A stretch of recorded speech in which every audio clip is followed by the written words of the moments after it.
माँ, तुम ऐसी होती हो। विमल बहुत परेशान था। उसे समझ में नहीं आ रहा था कि वो इस परिस्थिति से कैसे निपटे। वो अपनी माँ को बहुत चाहता था, किंतु उसकी पत्नी और बच्चे उसकी माँ से बहुत दूर भागते थे, क्योंकि उसकी माँ की एक आंख नहीं थी। साथ ही उसकी कमर भी 90 अंश पर झुकी थी। वैसे वह अपना काम सब खुद कर लेती थी, किंतु फिर भी वह उसकी पत्नी और बच्चों के लिए हमेशा खटकती थी। दादी, आप ऊपर के कमरे में जाओ, मेरे दोस्त आ रहे हैं, विमल के बेटे अखिल ने बड़े बेरुखी से कहा। पर बेटा, मैं तो यहाँ बहुत दूर बैठी हूँ, विमल की माँ ने बहुत प्यार से कहा। नहीं, आप उनके सामने मत रहो, वो मुझे चिढ़ाते हैं, अखिल ने जोर से डांटते हुए कहा। क्या हुआ अखिल, क्यों चिल्ला रहे हो? विमल की पत्नी कामनी ने किचन से ही आवाज लगाई। देखो ना माँ, ये दादी यहीं ड्राइंग रूम में बैठी हैं और मेरे दोस्त आ रहे हैं, अखिल ने शिकायत भरे लहजे में कहा। माँ जी, आप ऊपर चली जाओ, क्यों हम लोगों को लजवाती हो? कामनी ने बेटे का पक्ष लेते हुए कहा। बेचारी सरस्वती चुपचाप उठकर जीने के सहारे ऊपर जाने लगी। कमर झुकी होने के कारण उन्हें ऊपर चढ़ने में बहुत परेशानी हो रही थी, किंतु वो पूरी ताकत से ऊपर के एक अकेले कोने वाले कमरे में जाकर बैठ गई। विमल बाजू के कमरे से सब सुन रहा था। उसे कष्ट हो रहा था कि उसकी माँ को अपमानित होना पड़ रहा है, किंतु वो असहाय था। अगर वो कुछ कहता है तो पत्नी और बच्चे उसका विरोध करने लगते हैं। दूसरे उनके तर्क भी सही लगते हैं, क्योंकि वो एक प्रशासनिक अधिकारी था। उसका सामाजिक स्तर बहुत ऊंचा था। उसकी ससुराल भी एक उच्च घराने में थी, अतः वह चुपचाप इस तरह हर दिन अपनी माँ को अपमानित होते देखता रहता था। रात को विमल की पत्नी ने कहा, देखो जी, अब कुछ करो। कल कलेक्टर साहब की पत्नी आई थी। माँ जी अपनी देसी धुन धारा में उनसे मिली। मुझे बहुत शर्म आ रही थी। बताते कि ये मेरी सास है। मैंने कह दिया कि दूर की रिश्तेदार है, इलाज कराने आई है। विमल को रोना आ गया, किंतु फिर भी वह चुप रहा। उसे समझ में नहीं आ रहा था कि वो क्या करे। अपने बेटे की मन स्थिति को सरस्वती अच्छी तरह से जानती थी और बेटे को कोई कष्ट न हो, इसीलिए वो हर बात को चुपचाप सह लेती थी। विमल बहुत उदास रहने लगा। एक तरफ परिवार और सामाजिक स्तर पर जीने की प्रतिबद्धता थी, तो दूसरी ओर माँ। आखिर माँ से अपने बेटे की यह हालत नहीं देखी गई। एक दिन उसने अपने बेटे से कहा, विमल, बहुत दिन हो गए, मैं अपने गांव जाना चाहता हूँ, मुझे वहाँ पहुँचा दो। मेरा यहाँ मन नहीं लग रहा है। किंतु माँ, वहाँ तो कोई नहीं है, तुम्हारी देखभाल कौन करेगा? विमल ने आश्चर्य से पूछा।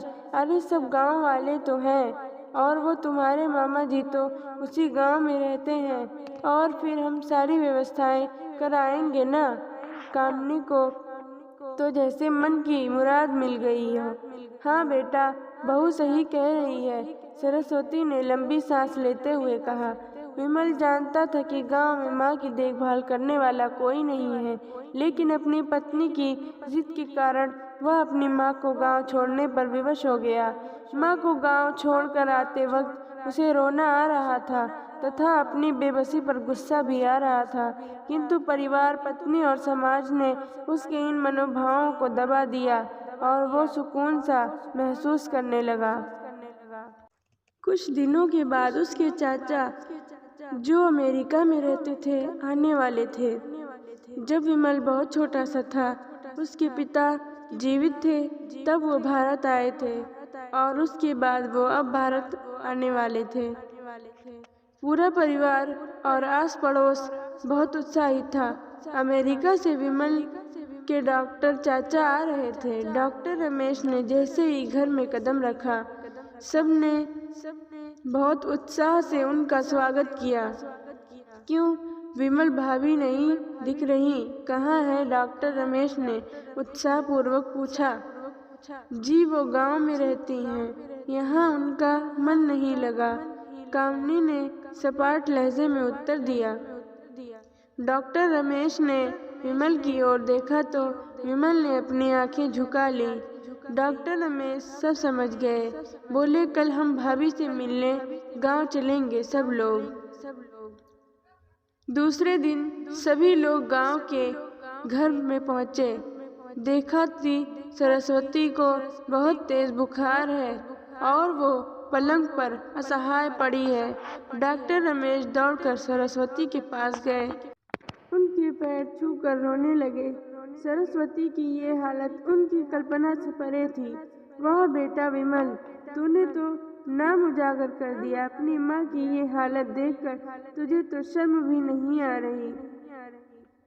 डॉक्टर रमेश ने विमल को लगभग डांटते हुए कहा, नहीं देवर जी, विमल का कोई दोष नहीं है। मैं खुद गांव आई थी। सरस्वती ने अपने बेटे का बचाव किया। मुझे सब पता चल गया है भाभी, आप चुप रहो।